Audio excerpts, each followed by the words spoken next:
বাঁকুড়ায় 4 দিনের জেলা সফরে এসেছেন মুখ্যমন্ত্রী মমতা বন্দ্যোপাধ্যায়। মঙ্গলবার বাঁকুড়ার সাংসদ তথা রাজ্য বিজেপির সহ-সভাপতি সুভাষ সরকার মুখ্যমন্ত্রীর সফরকে কটাক্ষ করে একটি বিক্ষোভ কর্মসূচি করলেন। চলে তৃণমূলের বিরুদ্ধে স্লোগান। মুখ্যমন্ত্রী মমতা বন্দ্যোপাধ্যায় জেলা সফরে বাঁকুড়ায়, ঠিক তখন তার বিরুদ্ধাচরণ করে পথে নামল বিজেপি। দলের রাজ্য সহ সভাপতি তথা সাংসদ ডক্টর সুভাষ সরকারের নেতৃত্বে প্ল্যাকার্ড ফেস্টুন নিয়ে পথে নামেন বিজেপি নেতাকর্মীরা। প্রসঙ্গত, গত রবিবার বাঁকুড়ার মুকুটমণিপুর পৌঁছান মুখ্যমন্ত্রী। পরে সোমবার খাদরা সিধু কানু স্টেডিয়ামে এক সভা থেকে আদিবাসী উন্নয়নে একগুচ্ছ ঘোষণার পাশাপাশি বাউরি সমাজ উন্নয়ন বোর্ড তৈরির কথা ঘোষণা করেন তিনি। এদিন মঙ্গলবার শহরের রবীন্দ্র ভবনে প্রশাসনিক বৈঠক ও বুধবার সুনুক পাহাড়িহাটে দলীয় জনসভায় যোগ দেওয়ার কথা রয়েছে তার। মঙ্গলবার শহরের সাংসদ অফিসের সামনে ডক্টর সুভাষ সরকারের উপস্থিতিতে জঙ্গলমহলের নাটকবাজি চলছে অভিযোগ তুলে স্লোগান দেওয়া হয়। বিজেপির রাজ্য সহ সভাপতি ও সাংসদ ডক্টর সুভাষ সরকার পরে সাংবাদিকদের সামনে অভিযোগ করে বলেন, বাউরি সমাজ উন্নয়নের বোর্ডের শীর্ষে যাকে বসানো হয়েছে এবং যার হাতে 5 কোটি টাকা দেওয়া হয়েছে সেই দেবদাস দাস শহরের মাফিয়া হিসাবে পরিচিত। তাকে এই টাকা কি জন্য দেওয়া হয়েছে বলেও প্রশ্ন তোলেন তিনি। স্বরাষ্ট্রমন্ত্রী আসার আগের দিন আপনি বাউরি বোর্ড, বাগদি বোর্ড সব ঘোষণা করেছেন। আর বাউরি বোর্ডের সভাপতি কাকে করেছেন? বাঁকুড়া শহরের মাফিয়া যে পঞ্চায়েত ভোটে বিজেপির ওপর হামলা করে যার খ্যাতি বেড়েছিল, সেই দেবদাস দাসের হাতে আপনি 5 কোটি টাকা দিয়েছেন। তো বাউরি সমাজের 5 কোটি টাকা কি জন্য দিয়েছেন? ওই নেতাদের ভোগ করার জন্য? বাউরি সমাজের এতে কোনো উন্নতি হবে না। এটা আপনার কাছে বলছি, এখনো সময় আছে, প্রকৃত ব্যবস্থা করুন। ওইভাবে 5 কোটি টাকা আপনার জানাশোনা নেতাদের হাতে দিয়ে বাউরি সমাজের কোনো উন্নতি হবে না। পাশাপাশি মুখ্যমন্ত্রী মুখে আদিবাসী প্রেম দেখালেও পশ্চিমাঞ্চল উন্নয়ন পর্ষদে চলতি আর্থিক বর্ষে একটি টাকা বরাদ্দ করেননি বলে অভিযোগ করেন সুভাষবাবু। একই সঙ্গে বনভূমি পাট্টা পঞ্চায়েত স্তরে ট্রাইবাল কমিটি গঠন হয়নি বলেও তিনি দাবি করেন। মাননীয় মুখ্যমন্ত্রী 9.5 বছর ধরে তার জঙ্গলমহলের কথা, আদিবাসী মানুষের কথা মনে করেন। নির্বাচনের আগে তিনি জঙ্গলমহল সফর করতে এসছেন আদিবাসীদের মন জয় করার চেষ্টায়, তৈলমর্দন করার মিথ্যে সমস্ত প্রতিশ্রুতি দেওয়ার জন্য। আর তাই আমরা আজকে এই প্রতিবাদ প্রেস করছি রাস্তায় দাঁড়িয়ে। প্রথম কথা, পশ্চিমাঞ্চল উন্নয়ন পর্ষদে 2020 সালে একটি টাকাও বরাদ্দ করেননি। এই প্রশ্নটা আমি করছি আজকের প্রশাসনিক বৈঠকে। ইনি যেন, মাননীয় মুখ্যমন্ত্রী যেন তার উত্তর দেন। একটি টাকাও 2020-21 সালে বরাদ্দ হয়নি। 18-19 এবং 19-20 যে বকেয়া টাকা, সেই টাকারও সম্পূর্ণ পেমেন্ট হয়নি। আমাদের এখানে আদিবাসী সমাজদের যে জমির যে ফরেস্ট ল্যান্ড অ্যাক্টে যে পাট্টা দেওয়ার কথা, 2006 যে আইন তৈরি হয়েছে, অর্থাৎ 2006 সাল পর্যন্ত যে সমস্ত আদিবাসীরা জমি বনের মধ্যে থাকবেন তারা পাট্টা পেয়ে যাবেন। যারা আদিবাসী নয় এমন মানুষ 75 বছর ধরে 2006 সাল পর্যন্ত আছে, তাদেরও পাট্টা দেওয়ার কথা। কিন্তু এই কাজটা মোটেই হয়নি। সমস্ত পঞ্চায়েতের ট্রাইবাল কমিটি হয়নি। কেন হলো না?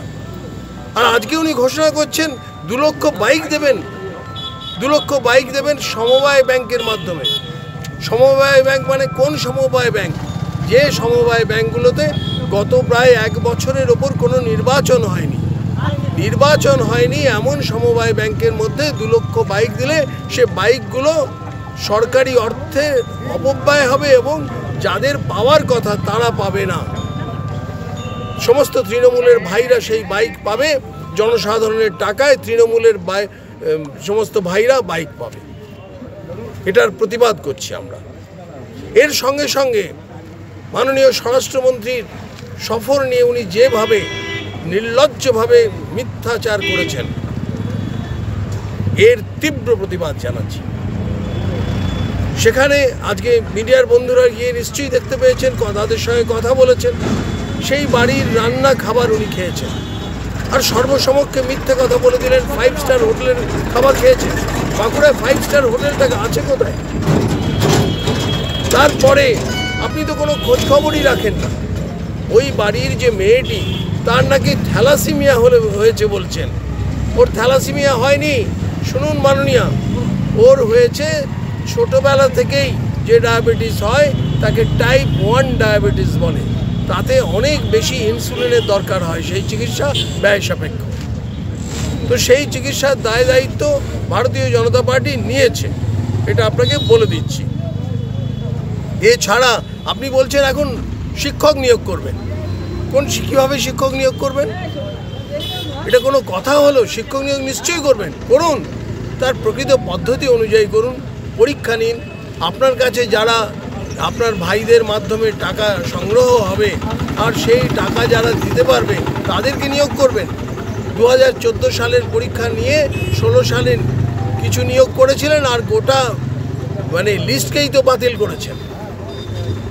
আবার সেই লিস্ট থেকে বেছে বেছে ইন্টারভিউ নিয়ে দেবেন, অর্থাৎ আরেকটা টাকা তোলার পদ্ধতি শুরু করলেন। এটার আমরা তীব্র প্রতিবাদ করছি। আর সারা বাঁকুড়া জেলাতে 39,000 হেক্টর জমিতে চাষ হতো যদি দ্বারকেশ্বর গন্ধেশ্বরী নদী প্রকল্প আপনি ইয়েস বলতেন। কাজে মাননীয়া, আপনাকে প্রশ্ন করছি, আজকের প্রশাসনিক বৈঠকে আপনি বলবেন কেন দ্বারকেশ্বর গন্ধেশ্বরী নদীর বাঁধ প্রকল্প আপনি হ্যাঁ করে কেন্দ্রীয় সরকারের বৈঠকে আপনার প্রতিনিধি পাঠাননি? 2017 সালের 25শে অক্টোবর যে বৈঠক হয়েছিল সেই বৈঠকে আপনার কোনো লোক ওখানে যায়নি। সেই প্রজেক্ট বাতিল হয়ে যাওয়ার কথা। আমি নিজে সেখানে গিয়ে ওই প্রজেক্টকে সেট অ্যাসাইড করে রেখেছি। মানে এখনও আপনার সরকার যদি হ্যাঁ বলে আজই ওই প্রজেক্ট চালু হবে, আর না হলে অপেক্ষা করুন, আর কয়েক মাস পরে যে পরিবর্তিত নতুন সরকার আসবে তারা এই প্রকল্প করবে। এর উত্তর কিন্তু আপনি আজকের প্রশাসনিক সভায় দেবেন। কাজেই এইভাবে এই নির্বাচনের আগে মরণকালে হরিনাম করে মিথ্যে প্রতিশ্রুতি দিয়ে কোনো কিচ্ছু হবে না। মুখ্যমন্ত্রী জেলা শহরে থাকাকালীন বিজেপির এই আন্দোলন যথেষ্ট তাৎপর্যপূর্ণ বলে মনে করছেন জেলা রাজনৈতিক মহলের একাংশ। যদিও এ বিষয়ে অবশ্য তৃণমূলের কোনো প্রতিক্রিয়া মেলেনি। নিউজ আজ বাংলা, বাঁকুড়া।